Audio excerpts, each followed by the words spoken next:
You wake up tired. You wake up with a dull ache in your lower back, a fog in your head, and a quiet, persistent voice telling you that you are old, that you have done enough, and that today is a day to take it easy. You look in the mirror and you see a man who has surrendered. You see a body that is softened, eyes that have lost their predator's focus, and a posture that apologizes for taking up space. You tell yourself this is just what 60 looks like. You tell yourself that everyone your age feels this way. You tell yourself a lie, because the lie requires no effort. The truth requires war. I am 63 years old. I wake up at 4:30 in the morning without an alarm. I do not wake up tired. I wake up dangerous. My physical architecture is built of muscle, dense bone, and a nervous system that fires with the speed and aggression of a man 2 decades younger. My testosterone levels are in the top tier of the human male population. My financial empire compounds daily, unaffected by the panic of the masses.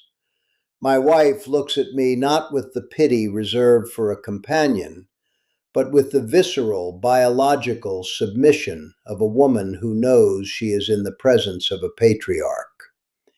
This did not happen by accident. It is not genetics. It is not luck. It is the result of a daily architecture that rejects every single thing the modern world tells men your age to do. Today, I am going to open the playbook. I am going to walk you through the daily habits of a high-value man over 60. This is not a list of suggestions.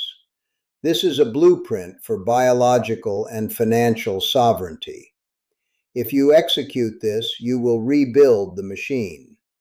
If you ignore it, you will continue your slow, humiliating descent into dependency, managed by a medical system that sees you only as a recurring revenue stream, and tolerated by a family that is quietly waiting for you to disappear.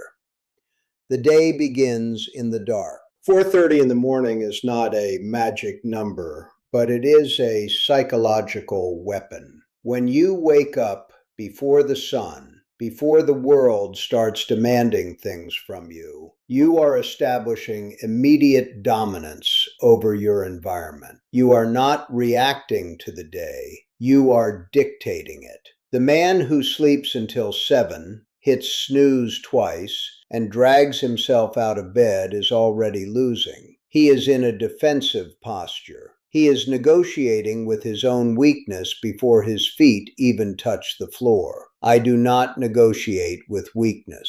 The first habit is the uncompromising defense of your endocrine system, and it starts the moment you wake up. You hydrate, and then you move heavy iron. I do not care about your bad knee. I do not care about your sore shoulder. The medical system has convinced you that because you are 60, you should be doing water aerobics, light stretching, or 30 minutes of useless, slow-paced jogging. That is the exact protocol designed to keep you weak, inflamed, and castrated.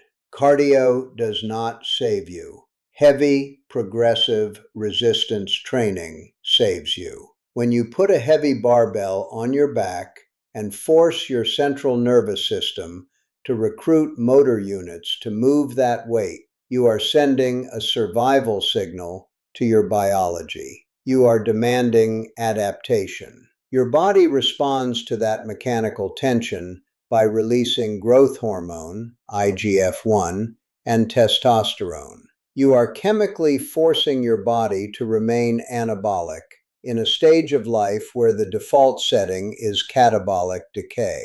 I train 5 days a week: squats, deadlifts, heavy presses, pull-ups. I do not train to get a pump. I train to remind my biology that I am still required to be lethal. Muscle tissue is not cosmetic for a man over 50. It is your metabolic armor. It is the primary sink for glucose keeping your insulin sensitivity sharp and your blood sugar stable. The loss of muscle mass, sarcopenia, is the beginning of the end. It leads to frailty, which leads to falls, which leads to the nursing home. When you lift heavy, you build bone density, you build joint resilience, and you build the physical presence that commands respect when you walk into a boardroom or a bedroom. A man with broad shoulders, a thick chest, and a commanding grip does not have to ask for authority. His biology announces it. The second habit is how you fuel the machine.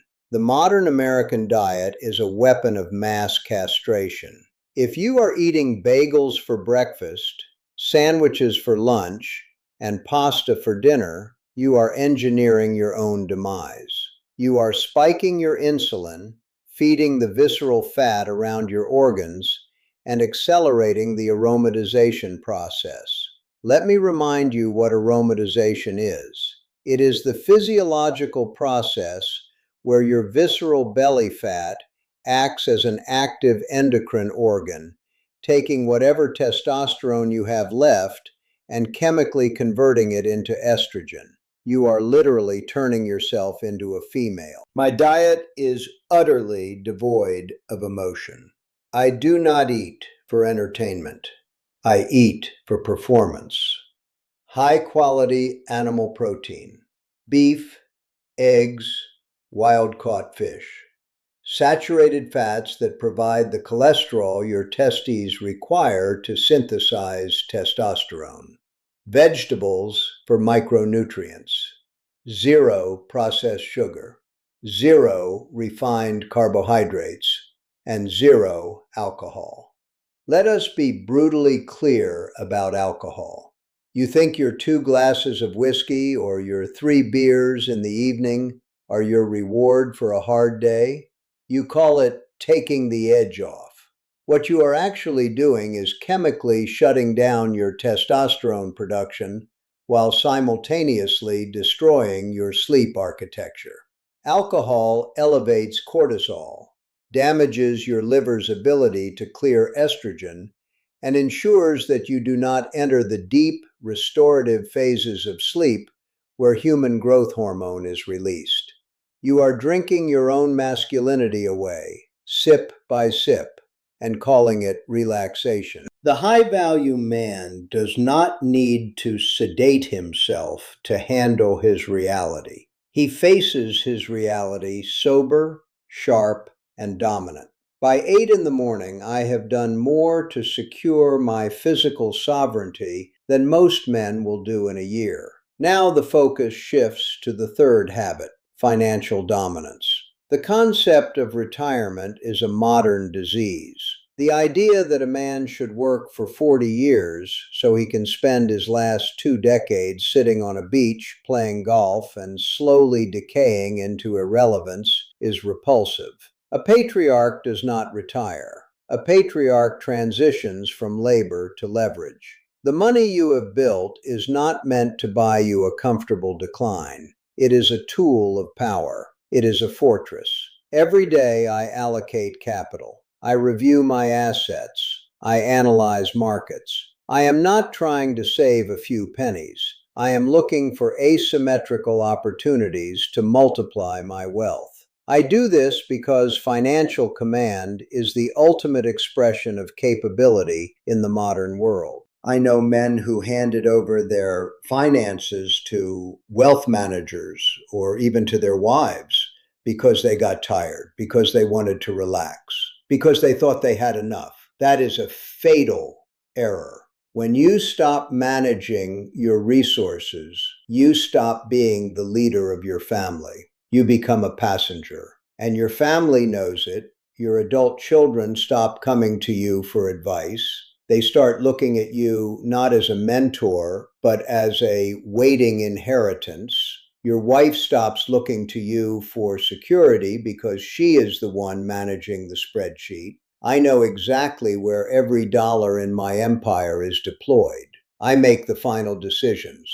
I take the calculated risks. This is not about micromanagement. It is about maintaining the mantle of the provider and the protector. When my family sits at the dinner table, there is absolute certainty that the man at the head of the table is fully capable of navigating any economic storm the world presents. That certainty breeds respect, it breeds loyalty, and it breeds a peace in my household that you cannot buy with a pension plan. Which brings me to the fourth habit, the psychological mastery of your environment and your relationships. You are the architect of the energy in your home.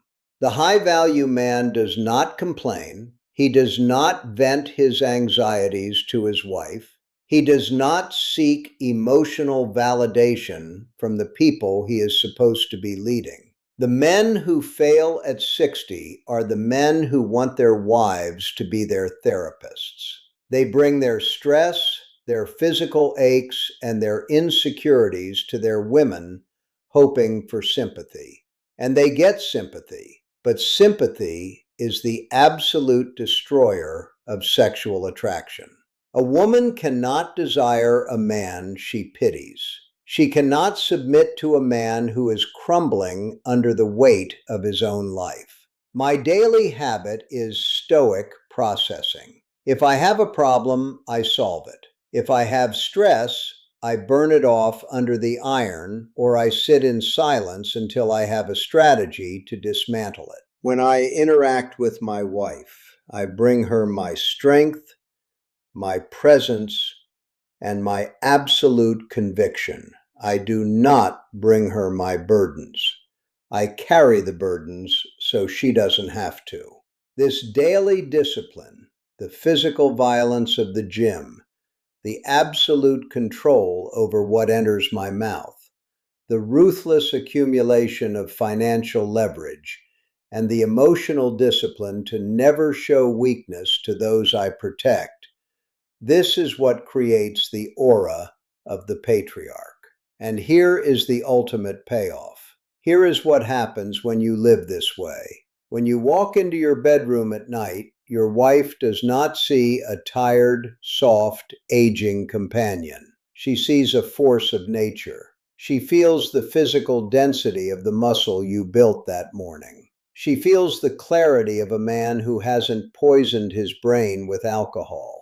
She feels the unshakable confidence of a man who controls his financial destiny. That is the environment where female submission is born. She surrenders to you because you have proven through your daily habits that you are entirely capable of handling the world. You have built a wall of competence around her, and inside that wall, she can be completely feminine, completely soft, and completely yours. The intimacy that most men lose at 50 is not lost to age. It is lost to incompetence. It is lost because the man stopped being a man and became a manager of his own decay. The final habit is how you close the day. The high-value man treats his sleep with the same aggression he treats his business. No screens, no late-night television designed to spike your cortisol with manufactured outrage. No mindless scrolling. You need 7 to 8 hours of uninterrupted, deep sleep in a cold, dark room. This is the anabolic window. This is where your brain clears amyloid plaques, where your body synthesizes the testosterone you demanded during your morning workout, and where your nervous system resets for the violence of tomorrow. You do not stay up late because you have nothing better to do. You go to sleep because you have an empire to run in the morning. Look at your life right now. Look at your daily routine. Are your habits building a patriarch, or are they managing a patient? Are you eating for performance or are you eating for comfort? Are you moving heavy weight or are you sitting in a recliner complaining about your joints?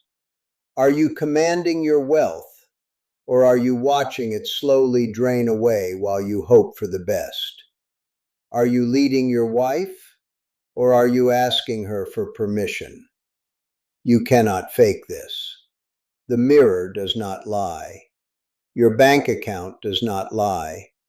And your wife's level of desire for you absolutely does not lie. You have been sold a narrative of comfortable decline, and you bought it because it was easy. I am telling you to burn that narrative to the ground. You have the capacity to be the most formidable version of yourself in this decade. You have the wisdom of your past, and if you rebuild the physical and hormonal engine, you will be unstoppable. But it requires the daily, uncompromising execution of these habits. No one is coming to save you. The medical system wants you sick. The financial system wants you poor. And society wants you weak, quiet, and out of the way. Refuse. Wake up in the dark. Lift the iron. Reject the poison. Command your wealth. Lead your family. Become the man that reality is forced to respect. The choice is yours. Make it.